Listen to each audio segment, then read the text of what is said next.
Teman-teman, balik lagi sama aku Ririn Anggara. Kali ini aku mau membahas tentang seorang wanita cantik. Seorang janda yang tinggal di daerah Depok meninggal dibunuh kekasihnya sendiri karena disebut kecentilan.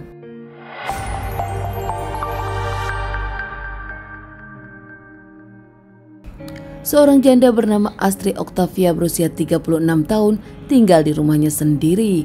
Tinggal di rumah yang saat itu dirinya menikah dengan sang suami sebelum bercerai. Astrid tinggal di Cimanggis, Depok, Jawa Barat. Rumah tangga Astrid dengan sang suami yang tak bisa bertahankan lagi membuat dirinya memilih untuk bercerai dan menjadi seorang janda. Tak butuh waktu lama untuk seorang Astrid akhirnya menemukan cintanya kembali. Usai menjadi janda, Astrid pun berkenalan dengan seorang lelaki bernama Paik yang juga seorang duda. Paik sendiri memang tinggal di dekat rumah Astrid hingga akhirnya mereka sering bertemu, berkenalan, dan saling suka hingga akhirnya memutuskan berpacaran. Hubungan Astrid dengan Paik Maulana sendiri memang selalu romantis, bahkan mereka mengaku serius satu sama lain. Saat itu, Paik pun memperlihatkan keseriusannya selalu ada untuk Astrid dan juga terlihat menyayangi Astrid. Paik pun serius kepada Astrid, ingin segera menikahi Astrid, namun nampaknya Astrid belum siap dan selalu menolak ajakan pernikahan tersebut. Menolak ajakan pernikahan Paik, Astrid pun punya 1000 alasan. Bahkan Astrid pun selalu memberikan alasan yang tak masuk akal untuk Paik. Di awal, Paik mengira memang Astrid butuh waktu karena memang Astrid pun baru bercerai. Namun setelah 3 tahun berpacaran, nampaknya Paik mulai kesal dan bingung kepada Astrid yang tak pernah menginginkan dirinya menjadi suami Astrid. Lama-kelamaan akhirnya Paik tahu kalau Astrid memang terlihat doyan selingkuh. Beberapa kali Paik pun menemukan Astrid chattingan bahkan berselingkuh dengan lelaki lain. Bukan hanya gosip semata, namun Paik sendiri yang menyaksikan Astrid pergi dengan lelaki lain. Bahkan saat itu, Paik Maulana sendiri melihat Astrid membawa lelaki ke rumahnya sendiri hingga menginap di rumah Astrid. Mencoba sabar, meskipun marah, beberapa kali Paik Maulana pun memaafkan kelakuan sang pacar yang doyan gonta-ganti lelaki, bahkan terang-terangan berselingkuh di depan mata Paik sendiri.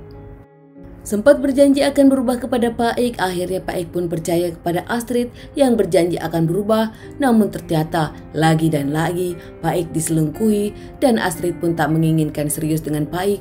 Bahkan lamaran pernikahan pun kembali ditolak oleh Astrid. Nampaknya Paik mulai hilang kesabaran setelah Astrid beberapa kali mengecewakan dirinya. Besarnya rasa cinta Paik nampak tak sebesar rasa cinta Astrid kepada dirinya hingga akhirnya Paik pun merencanakan dirinya akan menghabisi sang pacar karena tak berubah dan dinilai kegenitan kepada lelaki. Peristiwa dimulai di tanggal 4 Agustus 2020. Saat itu Paik mengajak ketemuan Astrid dan rencananya mereka akan bertemu di stasiun Depok. Astrid sendiri tanpa merasa ada yang aneh, bahkan tak curiga, menyetujui ajakan sang pacar Paik. Setelah mereka bertemu, Paik pun mengajak sang pacar Astrid untuk check-in di apartemen Depok Margonda yang tak jauh dari stasiun Depok. Bahkan saat itu, Astrid pun masih mengiyakan dan excited bertemu dengan sang pacar hingga memadu kasih dengan sang pacar. Astrid yang setuju akan menginap di apartemen Margonda Depok tanpa dirinya sadari bahwa Paik di tasnya sudah membawa palu dan juga lakban untuk menghabisi Astrid. Keduanya sampai di apartemen Margonda hingga akhirnya jam 8 malam mereka masuk ke unit apartemen di lantai 20. Di sana pasangan Astrid dengan Paik pun ngobrol baik-baik saja, bahkan mereka berpacaran seperti biasanya. Setelah sekian lama ngobrol, mereka pun mandi dan akhirnya mereka melakukan hubungan badan seperti biasa ketika mereka bertemu.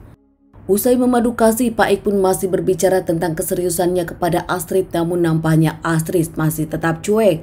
Tak hanya itu, Paik pun meminta Astrid untuk tak berselingkuh lagi dari dirinya, namun kembali Astrid pun tak mempedulikan omongan-omongan Paik.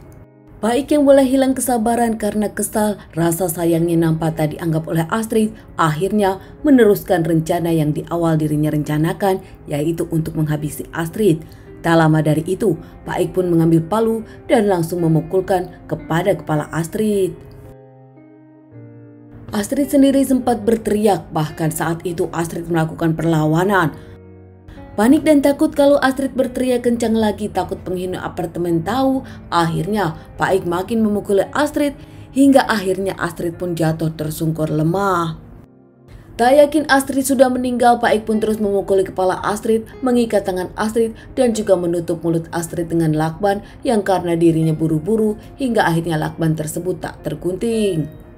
Akhirnya Pak Ik yakin Astrid sudah tak bernapas lagi. Tak lama dari itu, Pak Ik langsung mengambil semua harta benda dari Astrid, mengambil handphone, uang, bahkan perhiasan yang dipakai Astrid. Pak Ik sendiri kabur dari apartemen Margonda dengan menggunakan motor Mio milik Astrid. Keesokan harinya staf dari apartemen mengecek untuk check out, menelpon namun tak diangkat, hingga akhirnya mengutus salah satu orang untuk datang ke unit lantai 20 tersebut, namun tetap saat diketuk pun tak ada orang yang menjawab.